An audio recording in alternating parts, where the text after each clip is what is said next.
Before we dive into the story, don't forget to like the video and tell us in the comments where you're watching from. The last of the daylight faded behind the ridge in a slow, uneven crawl as Elias Ward stepped onto his porch with the kind of tension that came from 2 nights of unanswered questions. His dog had slipped into the dark again, same as before, leaving without a sound. Elias didn't call after it, because calling never worked, and because a man who spent years alone learned not to expect quick answers from anything that lived out here. Still, each time the animal vanished, a tight feeling settled in his stomach, something close to worry even though he tried to ignore it. He stood there for a while, letting the cold settle into his coat as he watched the yard. The ground near the fence was dry, the pine shadows long and motionless. He listened for footsteps or distant howls, anything that might explain the dog's behavior, but the land stayed quiet. Too quiet. His mind drifted toward the same questions that had bothered him since the first night. Was something out there? Was the dog tracking a scent Elias couldn't see? Was he missing a danger that he should have recognized sooner? He told himself to go back inside, to stop staring into darkness as if it would give him answers. But he stayed, gripping the railing, noticing how his breath came heavier than usual. Worry wasn't familiar to him. He didn't like feeling it now. Then the dog appeared. A shape moved near the edge of the pasture, slow, deliberate, and not alone. Elias tensed instantly, his hand drifting toward the revolver holstered at his hip, not out of aggression, but habit. When the dog stepped into the lantern glow, its tail low but wagging, Elias's shoulders loosened a fraction. Then he saw her. A woman stood behind the animal, one hand buried deep in its fur as if she were holding onto a lifeline. She looked thin, unsteady, and exhausted to the point where her legs shook even while standing still. Her deerskin dress was torn along the neckline, exposing a curved line of cleavage she kept struggling to hide by pressing a frayed blanket against her chest. The blanket slipped when she shifted her weight, revealing bruised skin along her collarbone before she could pull it back up. Elias felt his breath catch, not from desire but from the abrupt realization that she was hurt, frightened, and out of places to run. He stepped forward slowly, careful not to move too fast. She watched him with sharp, tense eyes, the kind of eyes that had been taught to expect danger before help. For a moment, neither of them spoke. Elias noticed how her breathing came in short bursts, how she kept her chin lifted even though she looked moments away from collapsing. She was young, mid-20s, maybe, and the strain on her face suggested she hadn't slept properly in days. His thoughts raced. Who chased her? Was she running from someone nearby? Was danger coming toward his home right now? Could he protect her if it did? She swallowed hard. When she finally spoke, her voice cracked at the edges but stayed steady enough to show she hadn't given up on herself yet. "I need shelter," she said quietly, each word pushed out as if weighed down by everything she had survived before reaching his yard. The dog pressed closer to her leg, glancing toward Elias as if urging him to decide quickly. Elias nodded once. Not dramatic, not hesitant, but firm. His thoughts were already moving through possibilities. If she was being hunted, if she needed medical help, if letting her in would put both of them at risk. Yet none of those concerns stopped him. Something in the way she stood, holding her torn dress together with a shaking hand, made the decision feel like the only reasonable choice. He stepped aside and opened the door, letting the warm lamplight spill onto the porch. It wasn't an invitation spoken aloud. It didn't need to be. She hesitated only a second, studying him, trying to judge if she was stepping into more danger. Then she walked past him with slow, measured steps, her body angled slightly away in case she needed to turn and run. The blanket slipped again, revealing the torn neckline and the soft curve beneath it before she pulled the fabric up sharply, her cheeks tightening with discomfort. She wasn't trying to seduce anyone. She was trying to protect herself. Inside, she stopped near the stove, gripping the table with trembling fingers as the warmth reached her. Elias saw dirt and dried blood along her arms, faint bruises scattered across her ribs, and a deep fatigue that threatened to drop her where she stood. He felt something in his chest twist, an old instinct to help, one he thought had dried out years ago. "Sit," he said quietly. She obeyed, her knees buckling more than she meant them to. She caught herself on the chair, breathing unevenly as the heat from the stove loosened the tightness in her limbs. Elias poured water into a tin cup and handed it to her. She took it with both hands, drinking slowly, eyes never leaving his face. He could see the stress behind her stare, the calculation, the fear, the attempt to understand his intentions while masking her own vulnerability. He didn't move closer. He didn't speak unless necessary. He understood too well what fear looked like when it was trying to stay dignified. Minutes passed in near silence. The dog curled beside her feet, acting as a barrier and reassurance at once. Elias gathered an old sewing kit from a drawer and sat at the table. He didn't touch her dress. He didn't ask her to show anything. Instead, he gently lifted the edge of her blanket and began stitching the torn corner of it, tightening the fabric so she wouldn't have to hold it against her body all night. She watched his hands move, her eyes softening just slightly. No one had done anything for her in a long time. He could see that realization settle over her. At one point, her head drooped forward from exhaustion. Elias reached out instinctively, lightly touching her shoulder to steady her. She startled, but didn't pull away. When she looked up, their faces were close, their breathing uneven from different reasons. Something quiet passed between them. Not desire yet, but recognition. Two people who had run out of places to go. He nodded toward the cot in the corner. "Rest. You're safe for tonight." She hesitated again, examining him with a level of scrutiny only someone recently hunted could possess. Then she stood, wrapping the blanket tight across her chest, and made her way to the cot. She didn't lie down immediately. She watched him for another silent moment, confirming he wasn't a threat. Only when she was certain did she lower herself carefully onto the mattress. Elias took the chair by the table, set his revolver within reach, and kept the lantern low. His eyes stayed open long after hers closed. He wasn't sure what he had invited into his home, but he knew he couldn't have turned her away. And that truth, simple and heavy, stayed with him as the cabin quieted. Morning pushed into the cabin slowly, the kind of pale light that didn't warm much but made the edges of objects clearer. Naya stirred before she fully woke, her breath catching when the blanket slipped down her shoulder. She grabbed it quickly, pulling it higher across her chest, checking if Elias was watching. He wasn't. He stood by the stove with his back turned, shifting a pan and adding wood with steady, controlled movements. Elias had been up for some time. The chair near the table was angled slightly, as if he had dozed sitting upright rather than lying down, though his eyes now looked sharp and alert. He kept glancing toward the window, checking for anything unusual in the yard. His mind was still turning over the same questions from last night. Whether someone had followed her, whether danger might be approaching, and what he would do if it did. Each possibility tightened something in his chest, but he hid it well. Naya sat up slowly, wincing as her ribs protested. Her hair fell forward, covering part of her face until she brushed it aside. The torn dress hung awkwardly from one shoulder, the neckline still damaged enough that she needed to tuck the blanket tight along the exposed curve of her chest. She checked Elias again, relieved that he still wasn't staring at her body or waiting for her to make a mistake. He finally spoke without turning. "Food's ready." His voice carried no judgment, no pressure.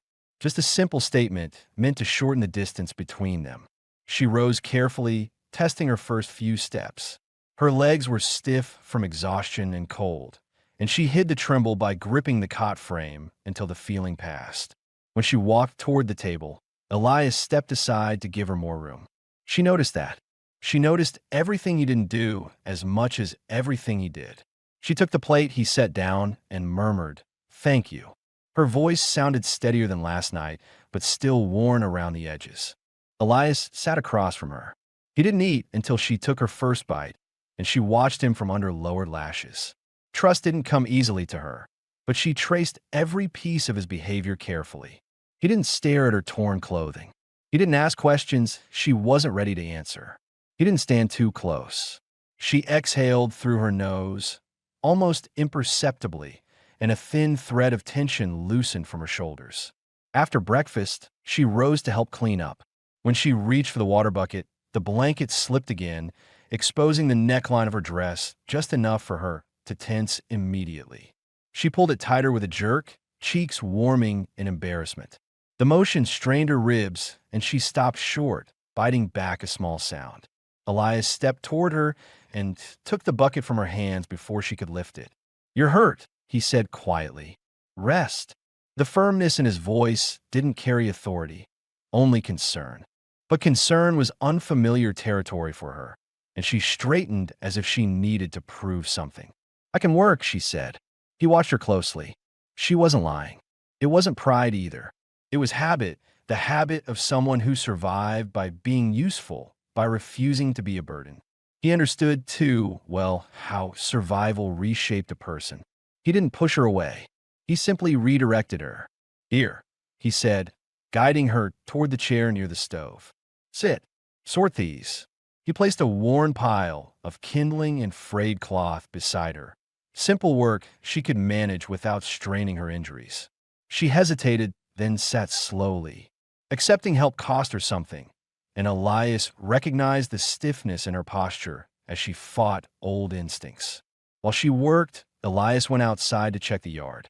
The morning air bit through his coat as he scanned the tree line, the empty pasture the prince left in the dirt. The dog trailed behind him, occasionally glancing toward the woods as if expecting someone or something to appear. Elias crouched down and inspected the tracks more closely. Nothing fresh, nothing to suggest immediate danger. But the worry lingered because fear wasn't always visible in the ground. Inside, Nea paused her sorting when she heard his boots returning to the porch. She watched the door until it opened, relief flickering across her face. It wasn't relief that he came back. It was relief that he came back calmly. No rush in his movements, no warning in his posture. A peaceful return was a good sign. He brushed off the cold and hung his coat near the door. She caught the faint tremor in his fingers before he steadied them. She wasn't the only one holding tension. "You check outside?" she asked quietly. "Yes." "Men." Her voice tightened around the word. No, he met her eyes. "Not today." The answer eased her breathing. She nodded once and returned to sorting the cloth, though her hands moved a little more smoothly now. Later, when he repaired a loose hinge on the door, she stood behind him with the blanket gathered tight across her chest. She observed the way he handled tools, the way his shoulders stayed relaxed, the way he didn't look back at her even when he knew she was there. She wasn't used to men who gave her space without expecting something for it. "You live here a long time?" she asked. "Long enough," he replied without turning. She studied him as he worked. His movements were controlled, deliberate, without wasted effort. He reminded her of someone who had learned to be alone because it was safer than depending on others. When he finished the hinge, he caught her watching him. She didn't look away fast enough. He saw the uncertainty in her eyes, uncertainty about him, about the future, about everything between last night and now. He saw the way her fingers tightened on the blanket, trying to keep her dress covered even though she knew she wasn't being watched the way she feared. "You're safe here," he said quietly. She held his gaze for a long second, searching his face for anything that didn't match the words. She found nothing. Her shoulders lowered slightly. For the first time since arriving, her voice softened. "Good." The dog nudged her hand. She allowed herself to pet it, her fingers sliding slowly along its fur. The animal leaned into her touch as if claiming her, and Elias watched the moment with a faint shift in his expression, something between recognition and acceptance. Afternoon passed with small tasks. She swept the floor in slow strokes that didn't strain her ribs. He repaired a crate. They spoke little, but the silence changed. It no longer felt like two strangers occupying the same space. It felt like a fragile truce forming into something steadier. As evening approached, she wrapped the blanket tighter and watched Elias from the table. He sharpened a knife slowly, his posture relaxed but alert. She studied the angle of his jaw, the way tension lived in tiny movements, the tightening of his grip, the careful way he breathed when he realized she was watching. She wasn't afraid of him. She was trying to understand him. Elias felt her gaze and glanced back. She didn't look away this time. Something in the room shifted. Small but unmistakable. He broke the gaze first, not out of discomfort but respect, returning to his work so she didn't feel exposed under his attention. Night settled, and she pulled the blanket close one last time before lying on the cot. She watched him extinguish the lantern, watched the way he folded his coat, watched the quiet care in every motion. She had never seen a man move like he expected someone to be watching with fear. She whispered, almost too quietly to hear, "Thank you, Elias." He didn't turn, but he heard it, and the sound settled deeper in him than he expected. The third morning arrived with a thin layer of frost clinging to the window frame, turning the light inside the cabin a dull gray. Naya woke slowly, lifting her head with a small wince as the soreness along her ribs reminded her she wasn't healed yet. She adjusted the blanket around her shoulders before sitting up, her movements careful. The torn dress still gaped at the neckline, the stitching she attempted last night too weak to hold under tension. Each time she shifted, the fabric loosened slightly, forcing her to clasp it with one hand while the other kept the blanket tight over her chest. Elias was already outside when she woke. Through the window, she saw him carrying a bucket toward the livestock trough, his breath clouding in the cold morning air. The dog trotted at his side, pausing to glance back at the cabin as if checking whether she was awake. Naya watched them quietly, her eyes following Elias's steady gait. Even from a distance, she sensed something restrained in his posture, like a man who did everything slowly to avoid stirring old memories. When he returned to the porch, Naya stood near the table with the blanket cinched under her arms. She tried not to look too self-conscious, but her hand kept drifting toward the torn part of her dress, adjusting, smoothing, covering. Elias noticed the gesture the moment he stepped inside, and he paused in the doorway, trying not to stare. She turned slightly away, pretending to study the stove, though she was aware of every second of his silence. "You slept any?" he asked, closing the door behind him with a soft thud. "A little," she answered, her voice rough from disuse. Her eyes met his briefly. She didn't smile, but some of the guarded tension she carried yesterday had softened. He sensed it and moved toward the stove to give her space. He poured water into a small pot and set it over the fire. "You hungry?" he asked. "Yes," she said, though she hesitated as if unsure she had the right to say it. Elias took a moment, reading that hesitation before nodding. "Sit. I'll fix something." Naya sat carefully, placing the blanket so that it draped across her front and hung low enough to conceal the torn neckline. She held her hands together on her lap, watching him move around the cabin. His steps were slow but firm, each action deliberate. The quiet between them wasn't heavy anymore. It was cautious but steadier than yesterday. When he placed a plate in front of her, she didn't pick it up right away. Instead, she studied his face, searching for any sign that she was unwelcome. She saw nothing but a calm patience she didn't fully trust yet, but wanted to. She ate with measured bites, stopping occasionally when the pain along her ribs flared. Elias noticed her breath catch once and asked, "Hurts worse today?" She shook her head. "No, just slow." He nodded and let her continue at her own pace. He respected the boundaries she wasn't even sure how to name. After breakfast, she stood and reached for the broom leaning against the wall. Elias moved to intercept her. "You don't need to do that," he said. "I want to," she replied. Her tone was soft but firm. He stepped back, letting her decide for herself. She swept the floor in long, even strokes, pausing only when the blanket slipped from her shoulder. She adjusted it with a quick tug, pulling the fabric higher to hide the line of exposed skin. The gesture was habitual now, protective, controlled, not panicked. Elias noticed each adjustment without letting his gaze linger. When she finished sweeping, she walked to the window and pushed the curtain aside, scanning the yard with narrowed eyes. Not fearful, watchful, checking the world for threats that once hunted her. "No sign of anyone," Elias said from behind her. She nodded but kept studying the tree line. Only when she leaned against the wall did her shoulders relax.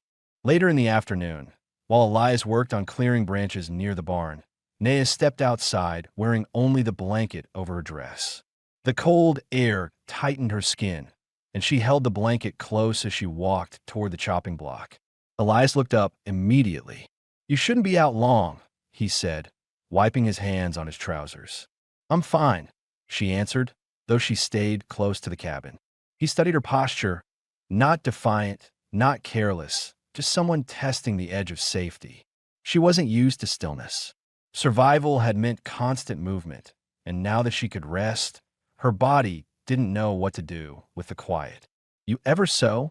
Elias asked, nodding toward the torn dress.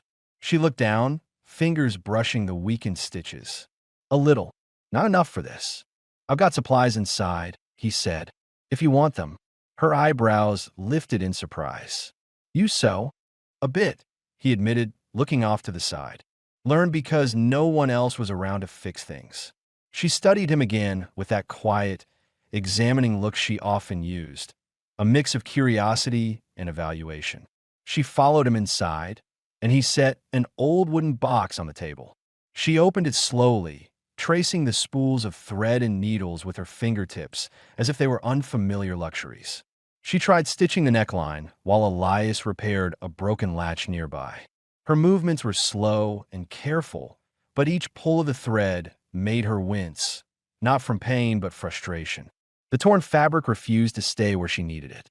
At one point, the blanket slipped down her shoulder again, revealing a deeper curve of skin as the dress loosened. She went still, embarrassed, tugging the blanket up with tense fingers. Elias paused his work without turning fully. "It's all right," he said quietly. "Take your time." She nodded, though her cheeks warmed. She pulled the blanket tighter and tried again. After several attempts, she sighed and set the needle down. "I can't fix it." Elias approached slowly. "Show me." She hesitated, gripping the blanket. Then she opened it just enough to expose the damaged section. No more than necessary, no less than required. He kept his gaze on the tear, not on her body, and she noticed that restraint immediately. "It's pulled too wide," he said. "The cloth's worn thin." She watched his hands as he examined the fabric. He didn't touch her skin. He didn't rush. He made sure she could see every movement before he made it. "I can try stitching it stronger," he said, "but it won't look new." "That's fine," she replied quietly. "I just don't want it to fall open." He nodded and went to work. She watched him in silence, her breathing gradually easing as the neckline came together under his careful threading. When he finished, the dress looked more secure, still low, but no longer unstable. She lifted the blanket and adjusted the dress with a slow inhale, testing the new seam. It held. "Better?" Elias asked. She nodded. "Yes." Their eyes met. Something unspoken passed between them, trust forming one stitch at a time. By dusk, the cabin felt warmer than before, not from the stove alone, but from the shift in how they moved around each other. Their steps were less cautious, their silences less sharp. When night finally settled across the yard, Elias checked the locks. Naya settled onto the cot, and the dog curled beside her, as if claiming her spot. Before she lay down, she looked toward Elias, her voice quiet but sure. Today felt different. Elias paused by the table. "Good different?" She considered the question, then nodded once. "Yes." He nodded back, a faint breath leaving him like something long held, easing for the first time. The lantern dimmed, and for the first time since arriving, Naya did not fall asleep tense. The weather shifted overnight. A cold front rolled down from the ridge, leaving a thin layer of mist clinging to the pines and flattening the sound of the land. When Elias stepped outside at first light, the air felt thick enough to quiet even his footsteps. He scanned the road, the tree line, the slope leading toward the creek. Nothing moved. No prints. No broken branches. The silence wasn't dangerous, but it held weight. Inside the cabin, Naya stood near the stove with the blanket wrapped around her shoulders. She watched him through the window, her expression tight with something she hadn't said out loud, fear that the world outside was still hunting her. She caught sight of him looking back and straightened as if she didn't want him to see the tension she carried. When he re-entered the cabin, she asked, "Anyone there?" No, he answered. Not today. The answer didn't take all the worry from her face, but it eased something in her posture. She nodded and tightened the blanket across her chest, where the repaired neckline of her dress still dipped lower than she preferred. Even repaired, the cloth lay loosely over the curve of her chest, forcing her to adjust it every time she moved. She held the edge now, not out of shame, but out of habit, a habit built from weeks of being watched by men with the wrong intentions. Elias noticed the small tug she gave the blanket, the stiff breath afterward. He didn't draw attention to it. Instead, he moved toward the table and began sorting tools he planned to take outside. You feeling stronger today? He asked. She closed the blanket a little more and stepped closer to him. I can walk better. Pain less. You should stay near the cabin, he said gently. Ground's icy. Don't want you slipping. She raised her chin slightly. I help. He studied her for a moment. Her determination wasn't stubbornness. It was the instinct of someone terrified of being useless. He understood that too well. All right, he said. Light work. Her shoulders eased, and she followed him outside. The yard still held patches of frost that crunched underfoot. Naya walked with careful steps, testing each place before she shifted her weight. She kept the blanket wrapped around her body, and the cold made her hold it tighter, hiding the neckline of her dress almost completely. Elias watched her from the corner of his eye, not in a way that made her self-conscious, but in a way that made sure she was steady on her feet. They reached the fence together. Elias crouched to check a weakened post, while she stood close enough to see what he was doing. You check fence every day? She asked. Most days, he answered. Keeps cattle in. Keeps strangers out. She swallowed hard at the second part. When a cold wind pushed across the field, she stepped closer without thinking, her shoulder brushing his arm. The contact made her freeze for half a second, unsure if she'd cross a line, but Elias didn't move away. He continued working, though he adjusted his stance slightly to give her more space to stand without losing warmth. That small allowance softened something in her. She stayed close until he finished securing the post. When he stood, she followed him back toward the cabin, aware of the dog trailing behind them with an easy, loyal stride. The dog nudged her leg once, and Naya's lips tightened in what might have been the beginning of a smile. The gesture surprised her as much as it surprised Elias. Inside, the warmth hit her face, and she loosened the blanket a little. The neckline of her dress shifted again, exposing a curved line of skin before she tugged the blanket up sharply. She exhaled with quiet frustration. Elias noticed her discomfort and set down his tools. I've got leather strips. Might help reinforce the stitching. She hesitated. You fix again? I can try. She weighed the offer carefully, then nodded once.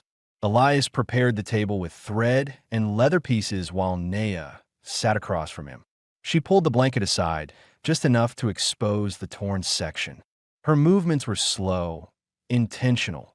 She kept control over what he could see, and he respected that boundary without question. He stitched the leather backing into the fabric with deliberate care. She watched him the entire time, her fingers resting lightly on the edge of the blanket. Every so often, her gaze lifted to his face as if she were studying not just his actions, but what kind of man he was. Your hand's very steady, she said quietly. Used to repairing gear, he replied, and working with horses. Needs steadiness for both. She nodded thoughtfully. Many men rush. Break more things. Elias looked up just enough to meet her eyes. I don't rush things I care about. The words caught them both off guard. Elias looked back down immediately, focusing on the next stitch as if the sentence had escaped him unintentionally. Naya's expression changed, softer, almost vulnerable, but she didn't comment on it. When he finished, the dress had more structure. The neckline still dipped lower than a new garment would, but it no longer threatened to fall open. She tested it gently, letting the blanket fall back a few inches to see how it sat. The repaired fabric framed the upper curve of her cleavage more securely now, and though it revealed skin, it did so in a way that felt controlled. She breathed out slowly. Better. Elias nodded. You won't have to fight with it all day. The dog barked once outside the door, shaking the moment apart. Elias stood to check the yard.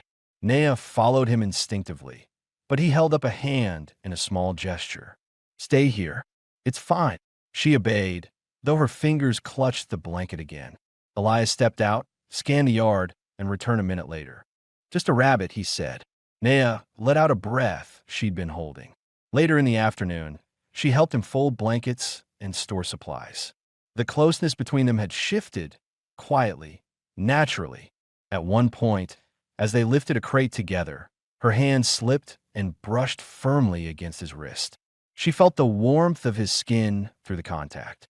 Instead of pulling away, she left her hand there a heartbeat longer, testing his reaction. Elias didn't move, didn't tense, didn't take advantage. He simply waited until she shifted her grip again. That patience anchored her more than anything. By evening, the cabin felt different. The routine of the day had formed a small bond neither of them said aloud. There were still silences, but they held lighter edges now. When she lay down on the cot, she looked toward Elias, who was checking the lantern wick. You always live alone? She asked. Mostly. You want that? He paused at the question, the quiet stretching just long enough to show it hit him somewhere he didn't expect. No, he said finally. Not always. She absorbed that answer, her eyes steady on him. Then she pulled the blanket over her shoulder, settled against the cot, and let her breath ease out. For the first time since arriving, she didn't fall asleep watching the door. She fell asleep watching him. A heavy gray sky settled over the valley by the time morning reached the cabin. The air felt dense enough to slow every sound, and a thin chill crawled through the cracks of the old wood. Elias added more logs to the stove before Nea woke, careful not to let the door bang shut.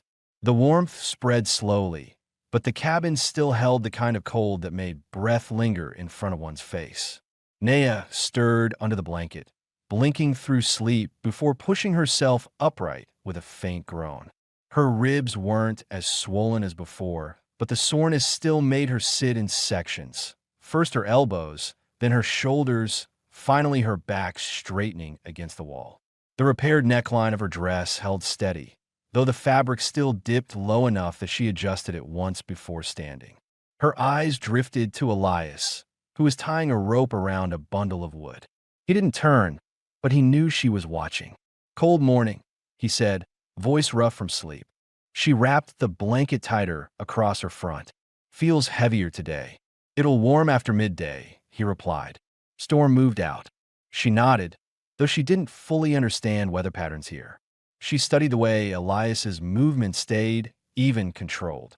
He worked like a man who measured every step, not out of fear, but out of discipline carved into him long before she arrived. He set the wood aside and glanced toward her. You hungry? She hesitated. Yes. He motioned for her to sit. She did, the blanket still clutched with her left hand. He moved around the stove, preparing what little they had without fuss: pan bread, leftover potatoes, a bit of dried meat softened in warm water. The motions were simple but deliberate, and she watched with a quiet curiosity she didn't bother hiding. When he placed the plate in front of her, she murmured her thanks, then ate with slow, careful bites. Elias sat across from her, not eating until she did. She noticed that again. Halfway through the meal, a sudden gust pushed against the window, rattling the frame. She tensed instantly, her hand tightening around the blanket until her knuckles whitened. Elias saw the shift and paused his own movement. Just wind, he said calmly. She tried to steady her breathing. Sounded different. He tilted his head slightly, listening. Then he nodded. Nothing out there but cold. Her shoulders eased by small degrees. She returned to her food, though she checked the window once more before finishing the meal. After breakfast, Nea stood and took a few steps toward the door. Elias noticed immediately. You planning to go outside? He asked. Yes, she said, though she remained near the threshold. I want air. You should stay close, he cautioned. I will. She stepped out onto the porch, inhaling deeply. The cold bit into her cheeks, but it felt clean and sharp rather than threatening. The trees stood still, their dark silhouettes rising through the mist. She scanned the area with a practiced eye, checking for movement, signs of tracks, anything out of place. When she saw none, she let out a breath she didn't know she held. Elias walked up beside her, stopping at a comfortable distance. "You're getting steadier," he said. "Feels different," she replied. "Better or worse?" She thought about it seriously. "Better. I don't feel chased when I breathe here." He nodded, but the quiet emotion in her answer settled somewhere deep inside him. He wasn't sure what to say, so he didn't force words. They walked toward the barn together, the dog weaving between them as if trying to herd them into a single line. Naya's steps were slower than Elias's, but she didn't lean on anything for support. She carried herself with deliberate caution, learning the ground beneath her feet the way she once learned danger. At the barn, Elias inspected a cracked board while Naya stood behind him, pulling the blanket closer around her body. The neckline of her dress dipped again with the movement, but she adjusted it quickly. Elias noticed, but he didn't stare. "You cold?" he asked quietly. "A little." He paused his work, unbuttoned his coat, and draped it over her shoulders with a steady, slow motion meant not to startle her. The weight surprised her, as did the warmth trapped inside the fabric from his own body heat. She looked up at him, her dark eyes caught between gratitude and confusion. "You need it more," she said softly. "I got layers," he replied. Her fingers tightened around the coat edges. "Thank you." Back inside, she stood near the stove thawing out while Elias set tools on the table. She watched him for several moments, then approached slowly. "I want to help," she said. "You already do." "I mean real help," she clarified. "Not just sorting things." He studied her expression. The uncertainty was gone. She wanted purpose. He understood that need too well. "All right," he said. "Come here." He handed her a wooden crate filled with metal hooks for the barn doors. They weren't heavy, but they needed sorting and checking for rust. She sat at the table, pulling one hook after another from the crate and tapping them lightly to test their strength. Her concentration was intense, her brows pulled together, the blanket slipping down her arm as she worked. When it exposed more of her dress, she raised it again without breaking her focus. Elias watched the movement, recognizing it now as a familiar pattern. Adjust, continue, breathe. Hours passed quietly. The tension that once filled the spaces between them had thinned, replaced by something calmer, something like cooperation. At midday, when she leaned forward to reach the far edge of the table, the repaired neckline shifted, revealing more skin than she expected. She froze for a second, instinctively reaching for the blanket. Elias, noticing her discomfort, turned away and picked up a tool near the stove. "It's fine," he said quietly. No reason to feel embarrassed. She blinked, surprised by the gentleness of his tone. "In my settlement, men don't look away." "I'm not them," he replied simply. The words hit her harder than she anticipated. Later, while Elias chopped firewood outside, Naya ventured out again. She stood a few feet from him, holding a basket of kindling she collected from around the yard. She watched each swing of the axe, the way his muscles strained beneath his shirt, the way his jaw locked when he focused. When he paused to wipe his brow, she stepped closer. "You work hard. Work keeps the place standing," he said. She looked down at the basket she held. "I want to help keep it standing, too." He met her eyes. She wasn't offering charity. She was offering commitment. "Then stay close," he said. "We'll find more things you can do." A faint breath left her, relief mingling with something warmer. That evening, while preparing supper, Naya accidentally knocked over a small jar near the stove. It clattered loudly, and she jumped back in fear before she could stop herself. Elias turned immediately, hands steady, eyes calm. "Naya," he said gently, "just a jar." She swallowed hard. "I know. My body doesn't know." "It will," he said. "Give it time." She nodded, ashamed of her reaction, but grateful he didn't make it bigger than it was. When they sat to eat, she pulled his coat tighter around herself and looked at him with a new steadiness. "Today, I didn't feel alone," she said quietly. Elias paused with his fork half raised, absorbing her words. "You're not," he answered. It wasn't dramatic. It wasn't heavy. It was just true. She lowered her gaze but smiled. Small, controlled, real.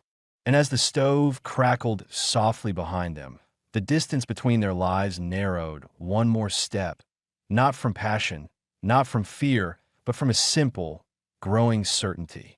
They were beginning to belong to the same place. The next morning brought a break in the weather. The mist had lifted, leaving the sky a pale, washed-out blue. A thin breeze moved across the yard, not warm but gentler than before. Elias stood outside early, feeling the change in the air as he checked the trough and the fence line. His movements were steady, familiar, but his thoughts weren't. He kept replaying the way Naya had spoken last night, the quiet confession that she hadn't felt alone. He wasn't sure what it meant for her or for him, but the words kept returning, settling deeper than he expected. Inside the cabin, Naya folded Elias's coat neatly before placing it on a chair. She hesitated before letting it go, fingers lingering on the edge of the sleeve. His scent still clung to the fabric, wood smoke, sweat, and the cold morning air. She pulled her hand away quickly, adjusting her blanket as if she had made too bold a gesture, even when she was alone. She brushed her hair back with slow motions, her ribs sore but manageable now. The dress Elias had reinforced sat more securely, though it still dipped low along her chest. She tugged the neckline up gently, checking that the new stitching held. It did. She let out a soft breath, relief mixed with something she didn't know how to name. The door opened, and Elias stepped in.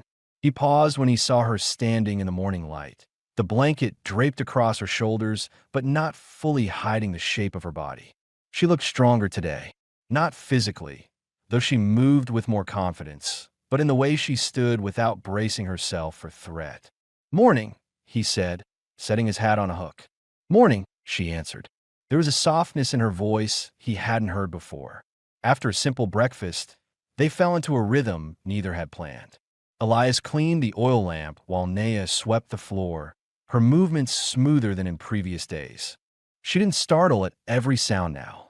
She didn't check the windows every few minutes. She still held the blanket close when her dress shifted, but the gesture no longer looked desperate, just cautious. When she finished sweeping, she approached Elias with a question that made him stop completely. "Can you teach me work here?" "Real work." He looked at her. "What kind?" "Anything," she said. "I want to know how to stay, how to help, how to belong."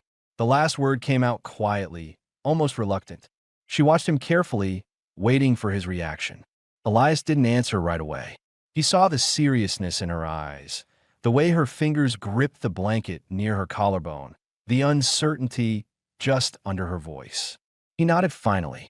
"All right, I'll show you what I can." A faint breath left her, part tension, part gratitude. They started outside. The ground was still cold, but manageable. Elias led her to the woodpile, explaining how to sort logs by dryness. Naya listened intently, asking short questions, repeating instructions back to make sure she understood. When she tried lifting a larger log, she winced and set it down. "Don't push it," Elias said. "You're still healing." She nodded, though frustration flickered across her face. She wanted strength she didn't yet have. Elias saw it and picked up a smaller log, setting it before her. "Start with these." She accepted the change without argument. Her pride was strong, but her willingness to listen was stronger. As she worked, the blanket slipped off her shoulder again. This time she didn't freeze or turn away. She adjusted it calmly, covering the neckline before continuing. Elias noticed but didn't comment.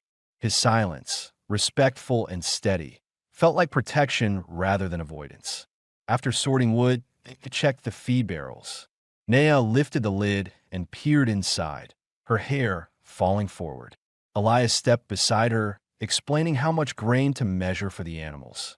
She listened closely, their shoulders almost touching. At one point, Naya's hand brushed Elias's while both reached for the same scoop. She pulled back immediately, then hesitated, her eyes darting up to his face for a reaction. Elias didn't move away. "You're all right," he said quietly. Her shoulders softened. She left her hand near his this time. Back in the cabin, Naya prepared herbs while Elias repaired a loose board near the floor. She worked with focus, crushing dried leaves with the back of a spoon. The action steadied her, gave her purpose she hadn't felt in weeks.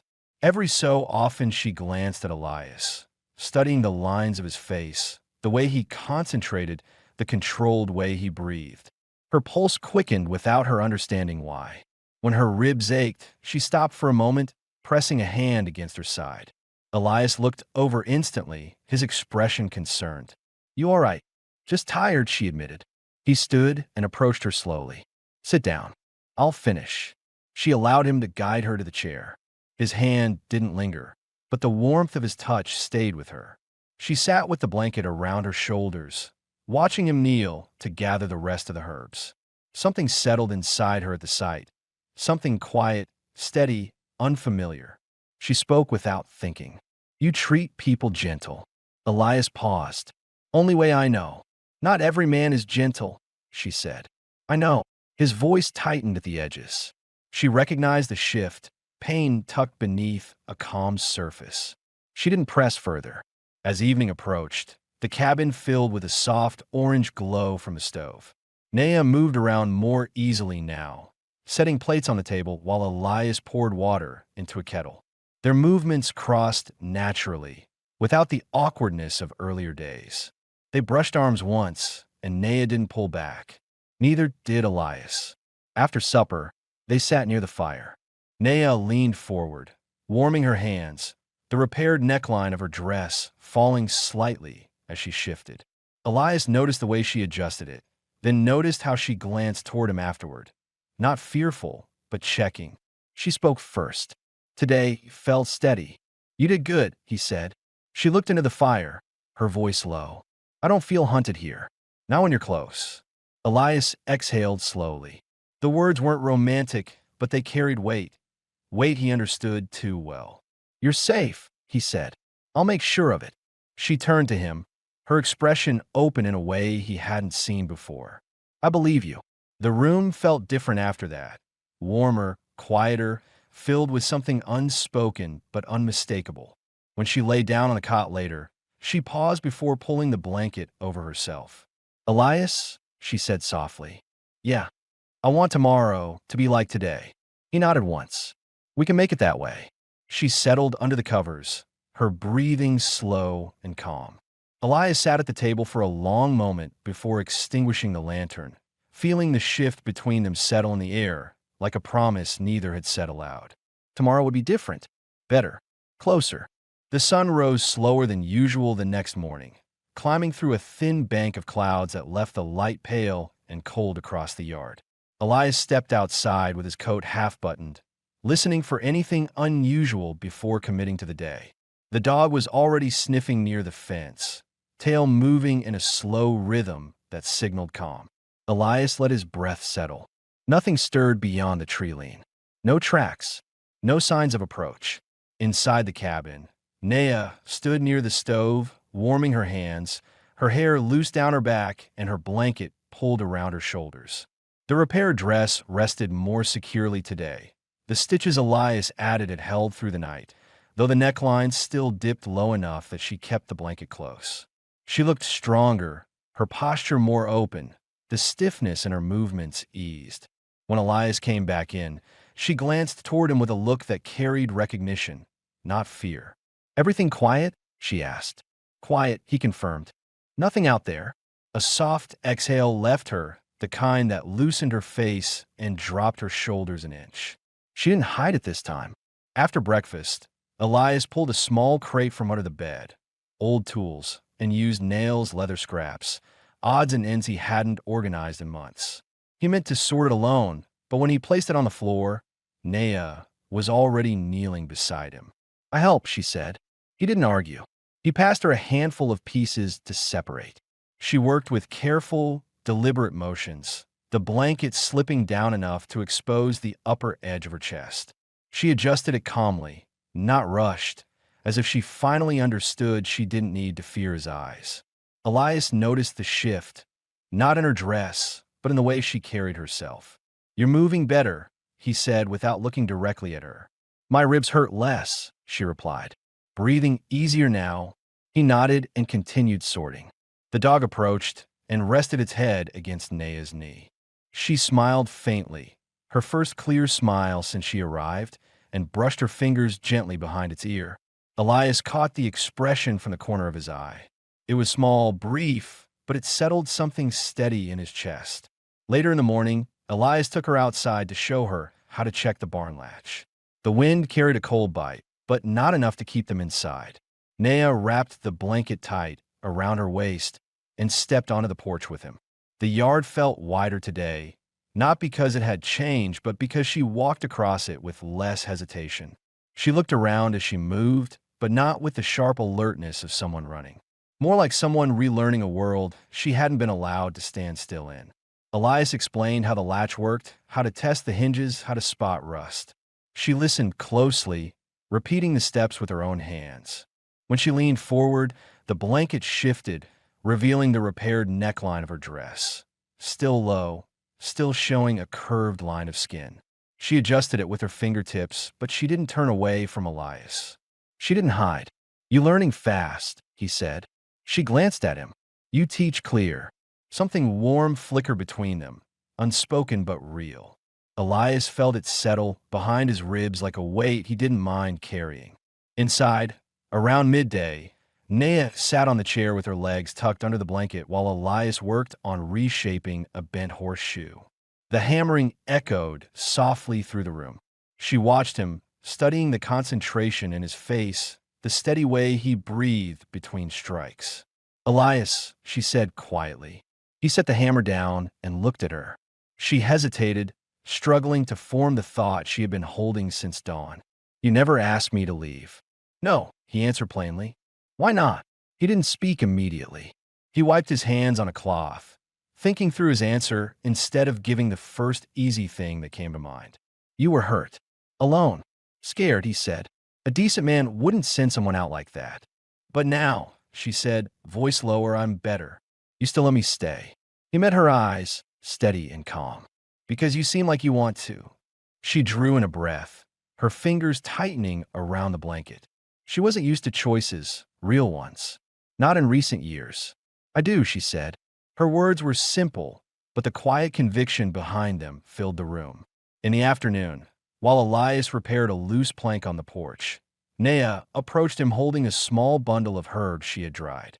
She knelt beside him, her knees brushing his coat where it hung over her shoulders. "These help with pain," she said. "For your hands." He glanced down at his knuckles, scraped from work. "You don't have to fix me too." "I want to," she replied softly. She took his hand carefully, her fingertips warm against his skin. She rubbed the herbs between her palms and pressed the mixture over the raw spots. Elias watched her work, slow, focused, gentle. Her touch brought no tension, only a quiet sense of being seen. When she finished, she didn't pull away immediately. Neither did he. She left her hand, covering his a moment longer, testing the ground between them. He didn't move. That was enough. Toward evening, the wind died completely, leaving the world outside still. Elias set aside the tools for the day, and Nea swept the last of the wood shavings from the floor. When she straightened, her eyes found his, calm and searching. "Today felt new," she said carefully. "How so?" She walked toward him, steps steady, blanket sliding slightly down her arm. The neckline dipped again, but she didn't fix it right away. She stood close, close enough that he felt her breath against his shirt. "I'm not afraid here," she said. "Not of you. Not of outside. Not of being seen." Elias felt the weight of those words settle deep. He turned slightly toward her, giving her space to step back if she wanted. She didn't move. Instead, she lifted her hand slowly and placed it against his chest, light, testing, wanting to see his reaction. Her fingers pressed through the fabric, and she felt his breath shift under her touch. He didn't step away. Her voice dropped to a quiet murmur. "I want to stay close to you." Elias swallowed once, not from fear, but from the seriousness in her tone. "You can," he said, "as close as you want." She swallowed, eyes softening. Then she leaned in, her forehead resting lightly against his chest. He brought his hand to her back, not pulling, just resting, a solid presence she could choose to lean into. She stayed there a long time. When she finally stepped away, her cheeks were warm, her breathing steady, her eyes clearer than he had ever seen them. "I feel safe," she whispered. "You are," he answered. That night, when she lay on the cot, she didn't turn toward the wall.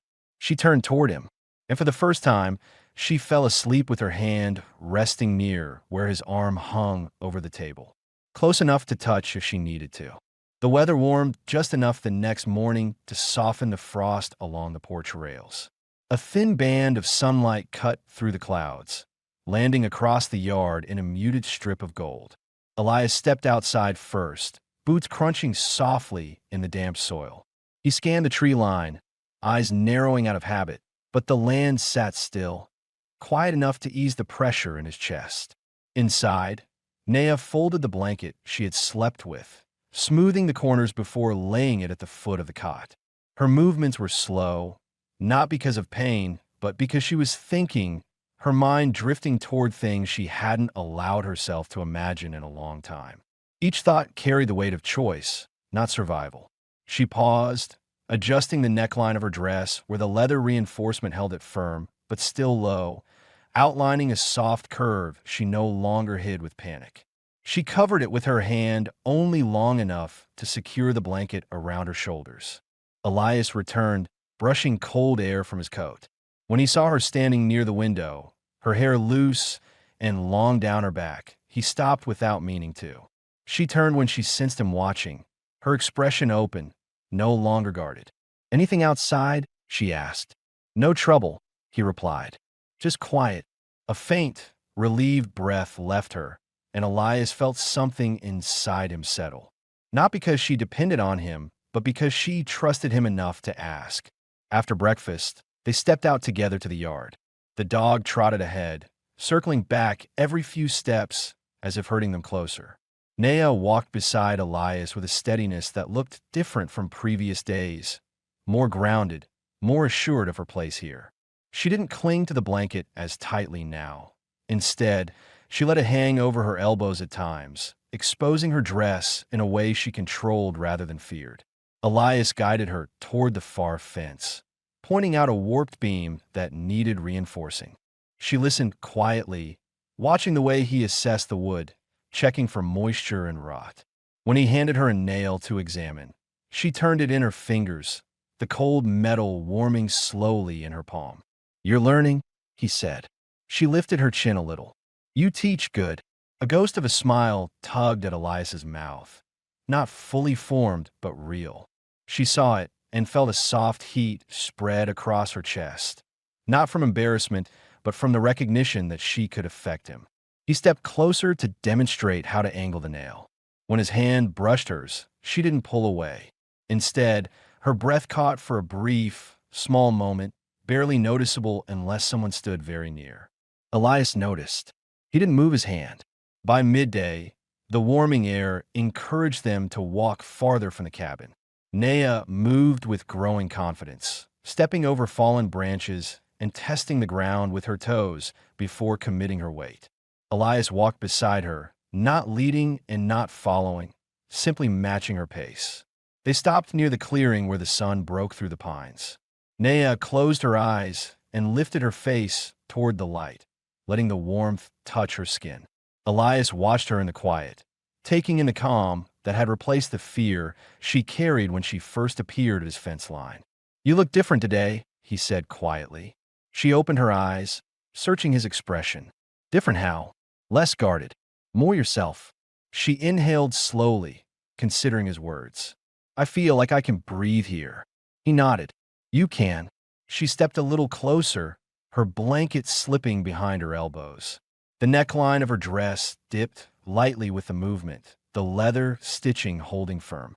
She saw his eyes flicker briefly to the shape revealed there, and instead of turning away, she held still, watching his reaction. He didn't stare. He didn't flinch. He didn't pretend he hadn't looked. He met her gaze with quiet honesty. That was enough for her.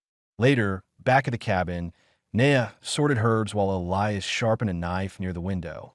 She ground dried leaves with steady force, pausing occasionally to glance in his direction. Each time he looked up, she looked a fraction longer before returning to her work. When she finished separating the herbs, she approached him slowly, holding out a small cloth packet. "For your hands," she said. "Use this when the skin cracks." Elias accepted it, brushing her fingers in the process. She didn't move her hand right away. Instead, She let the touch linger, her eyes lowering as she felt the warmth travel up her arm. He glanced down at their touching hands, then back up at her face. "You sure?" he asked softly. She nodded once. "Yes." The room tightened in a quiet, steady way. Nothing rushed, nothing forced. She stepped closer, closing the remaining distance until her breath warmed the front of his shirt. Her hand slid from his to his forearm, testing whether he'd pull away. He didn't. He stood still, his breathing slow but deeper now. Nea lifted her face to his, hesitant but certain. Elias didn't move first. He waited, giving her control, giving her choice. She rose onto her toes, slightly, her fingers curling around his arm for balance, and pressed her lips to his, soft, warm, deliberate.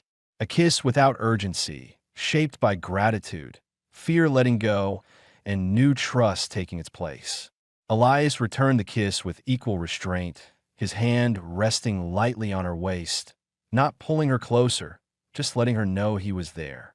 When she eased back, her breathing trembled, not from fear, but from the intensity of feeling something she hadn't expected to feel again. "I wanted to do that," she whispered. "I know," he replied quietly.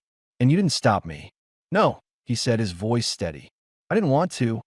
A faint shiver ran through her body, not from cold, but from the shift that had just happened. They spent the afternoon in quiet work. She moved near him more often, brushing his shoulder when passing, placing tools closer to his hand, choosing to stand beside him instead of across the room. He accepted every small gesture without pushing her for more. As evening settled, Elias pulled the last shutter closed. Nea stood behind him, her toes almost touching his heels. "Elias," she said softly. He turned. She lifted her hand and placed it on his chest again, like she had the night before, but this time her touch didn't hesitate. "Today," she said, swallowing lightly, "I didn't feel alone at all." He covered her hand with his own, warm and steady. "You're not," he said. Her eyes softened, the blanket slipping slightly as she leaned closer. "Good," she whispered. "I want this." Elias felt the truth in her voice. Not desperation, not fear, choice. She stepped even closer, letting her forehead rest against his chest, her breath slow and certain. He lowered his head enough that his cheek brushed the top of her hair. And in that simple contact, something settled permanently between them. Not spoken, not defined, but unmistakable. A pull neither of them intended, but neither wished to stop. They stood like that until the last light faded. The morning arrived quiet and bright, the kind of soft brightness that meant spring was near. Thin strips of sunlight slid across the cabin walls, warming the floorboards and reaching the edge of the cot, where Nea was already awake. She sat with her knees drawn under the blanket, watching Elias move around the small kitchen area as he prepared coffee. Her expression was steady, calm in a way that belonged to someone who no longer feared the next hour. The repaired neckline of her dress sat low but secure, revealing a gentle curve she no longer scrambled to cover. She adjusted it only once, out of habit rather than necessity. When she stood, the blanket slipped from her shoulders, and she didn't rush to catch it. She simply folded it over the cot as if it finally belonged to a peaceful morning instead of a night of survival. Elias noticed a change. He watched her for a moment, the light reflecting off the quiet confidence she carried now. He didn't speak right away because the shift was clear enough without words. "Sleep all right?" he asked at last. She nodded, stepping closer. "I did. I feel settled." "Good," he said, and something softened around his eyes. She touched his arm gently, her fingertips brushing along the inside of his elbow, an intimate gesture she would never have allowed on her first night here. His muscles relaxed under her touch, and she drew in a breath as if committing the moment to memory. After breakfast, they walked outside together. The air held a faint chill, but patches of thawed earth were visible beneath the frost. The dog trotted ahead, stopping every few feet to look back at them. The yard felt like a shared space now, not his and not hers, but theirs. Nea walked without the blanket today, her dress reinforced enough to stay in place, her posture straight. She scanned the distant brush out of habit, but the tension that once tightened her shoulders was gone. Elias watched her expression carefully, realizing she was no longer searching for danger. She was simply taking in the land. You planning to stay close when we go back in? Elias asked. Her head turned toward him. If you want me to. He didn't hesitate. I do. She stepped closer, her hand sliding into his without warning. It was the boldest thing she'd done yet. Elias tightened his fingers around hers quietly, a simple confirmation that steadied something deep inside her. They checked the fence for the last time that season. Naya carried the nails without Elias needing to ask. When he needed the hammer, she handed it to him before he even reached for it. Their movements matched in a way that felt practiced, though they had only worked together for a handful of days. At one point, when Elias shifted to the next post, Naya stepped forward to steady the wood.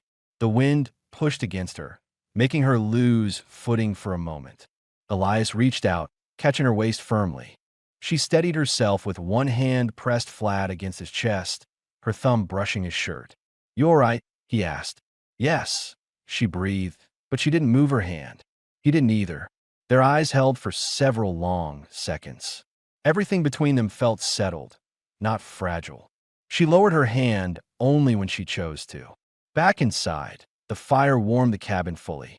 Naya stood near the stove preparing herbs while Elias arranged a stack of tools.